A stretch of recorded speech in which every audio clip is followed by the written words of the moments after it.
what's up, chillin'? How y'all doing out there in the world of the internets, behind the screen? That's right, we're your favorite magic monkeys of comic books. Again, to bring you the best this week in new comic books. Because otherwise, why would you be listening to us? For our, devastating wit and, repertoire and other things. I'm just going to stay over here and keep my mouth shut. Yeah, it's not really happening. So I'll start this week. Morgan's a little... Yeah, no, I'm letting you... he's doing the face thing, which usually means, Casey, stop talking, but we'll move on. Edge of Venomverse, #1. New from Marvel, pushing on the return of Eddie Brock as Venom, and capitalizing on that, we now have many Venoms, one of which looks like the girl from Die Antwoord, which I can't unsee now. Yeah, it's super weird. At all. But you got Roland Bashi doing art with Matthew Rosenberg, I think. Yeah, Matthew Rosenberg. And this is the first issue bringing together X-23 and some other kind of degenerate-looking mutant Marvel peoples who are clearly young kids who are up to no good, who get their symbiotes, and they're up to more no good, because now they have symbiotic powers. It's kind of reminding me like Separation Anxiety, that awesome video game from the 90s, but yeah. Okay. That game was amazing. I'm not going to act like I don't still have that on Genesis. No, I was going to say, come on now. I actually, funny you should mention a Spider-Man game, because I've got a Spider-Man comic here for you. This is the first issue of Amazing Spider-Man's Secret Empire tie-in here. This is number 29, featuring the Superior Octopus. Yes. Doc Ock got his shit together, he started going to CrossFit, he's started all wearing a more jacked slim now. suit, he's feeling good about himself, and now he's allying himself with Hydra. He's really just on the up and up now. Well, he's got the arms for it. Yeah, he's You know what I mean? That was a shoo-in. They were like, he can salute Hydra and also trash Spider-Man at the same time. It's incredible. I'm surprised he's not the leader, actually. Steve would just... Steve would kill him. That's true. He'd kill him, straight He'd up. have somebody throw him out of the hell carrier. Yeah, right. But no, this is really cool. Dan Slott is still working with Stuart Immonen, who did the last really awesome arc, the Osborn Identity.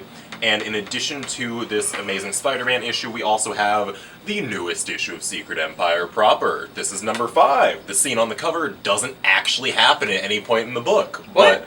But, that's comics. Well, Mark Brooks probably drew those covers 6 months ago. Oh yeah, totally. Before they were like, oh yeah, so now we have 10 issues to Yeah. fill, plus an Omega issue, and it's, no Really? big deal. There's an Omega issue? Of course. There's always an Omega issue. Oh my god. Even without the Alpha? You could have an Omega without the Alpha? Well, we had a 0 and a 1/2 for Comic Book Day edition. Okay, I guess those 2 Mega Alpha. Okay, right. Anyway, new from Dark Horse and the most awesome Alex DeCampi teaming up with Crisscross and Snakebite Cortez, which if that's not a really badass rap group, then I guess it's a really cool art team. This sees more fun crime stuff, kind of a modern day Robin Hood or terrorist thing. This is a ex-secret agent who is forced to come to terms with his past, as is known to happen.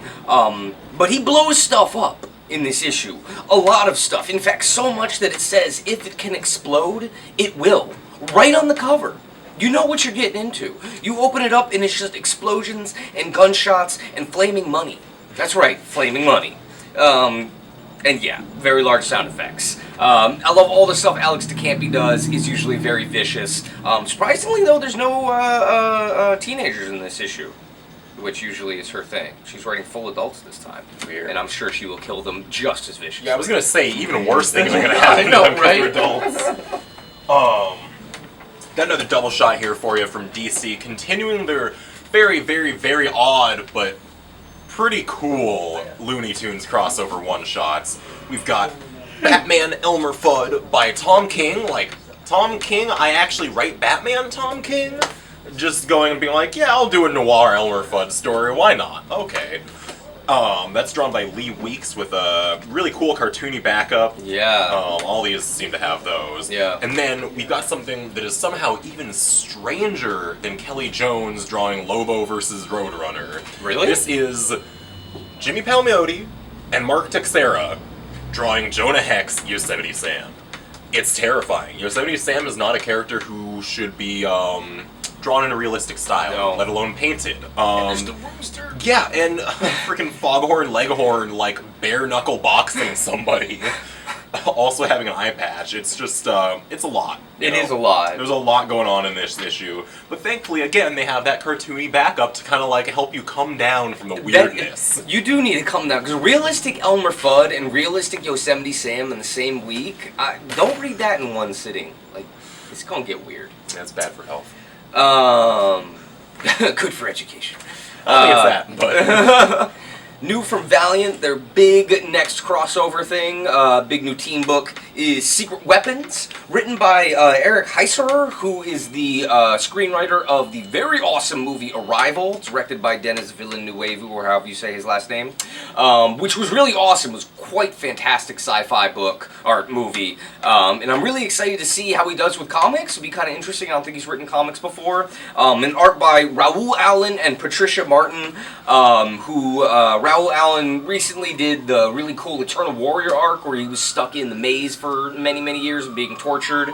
But this looks really, really cool. I like Raoul Allen's style a lot.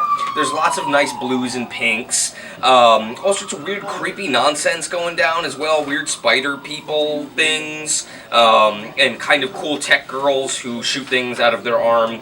But yeah, I'm pretty excited for this. Valiant's been doing some good stuff. Also, the second arc of the very cool Exo Manowar book starts this week as well. Yeah, we've also got the first trade for that in. Boom. Second issue of Marvel's The Defenders here. Yes, Marvel's The Defenders, just like Marvel's The Avengers and all that stuff. As opposed to who else's Defenders? Netflix's?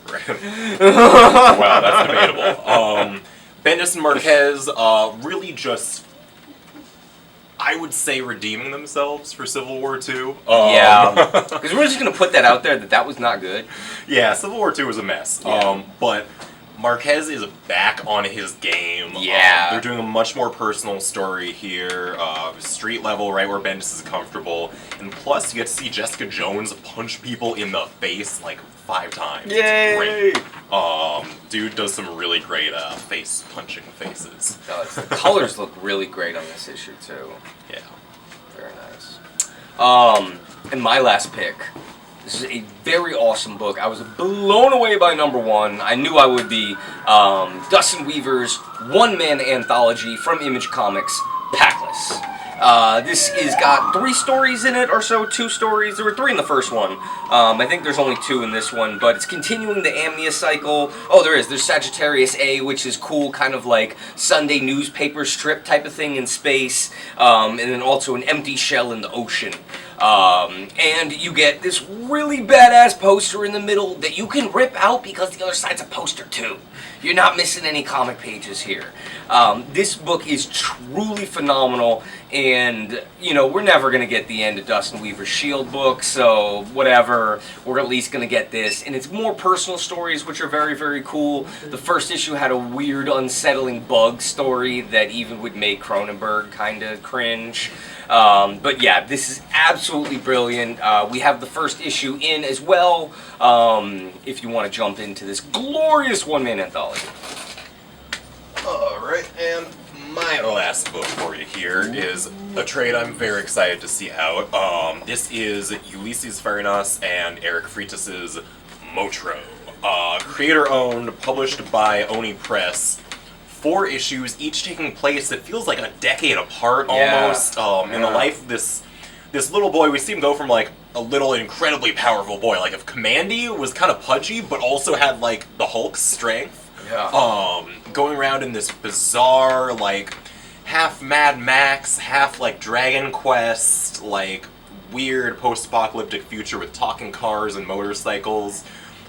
His best friend is like a tiny little talking motorcycle. Like which a little I was toy weirded motorcycle. out by that because I didn't know if the motorcycle was tiny or if he was really big. You know? But it's really an incredible narrative. It's both deeply personal and really just freaking impressive. Like, you're like, oh, well, I came for the cool, introspective, like, wanderings, and I stayed for the Frog Wizard or the Ice Dragon. But yeah, it's just an incredible book here, and there's some horrible baby snatching. But yeah, I can't recommend this highly enough. Absolutely. It's great. For anyone who wants, like, I don't want to compare it to Adventure Time because that's just there are like kind of light elements and there's adventure stuff going on, but also it gets dark. But like, if you're into Adventure Time and you feel like you know something slightly more mature in that same vein, this would be a great choice. And it's only $10. Whoa! No way! Cheap. That's about all that we have for you this week. But that does not mean there's not a lot of other things. There's just only two of us, and you only want to hear us speak for so long. I mean, be honest. I only want to hear me speak for so long. I mean, I can keep listening to myself speak, but I've been doing it for 22 years, it's so, true. you know. Yeah, he's had less time to get annoyed by it. Anyway, we'll see you guys next week.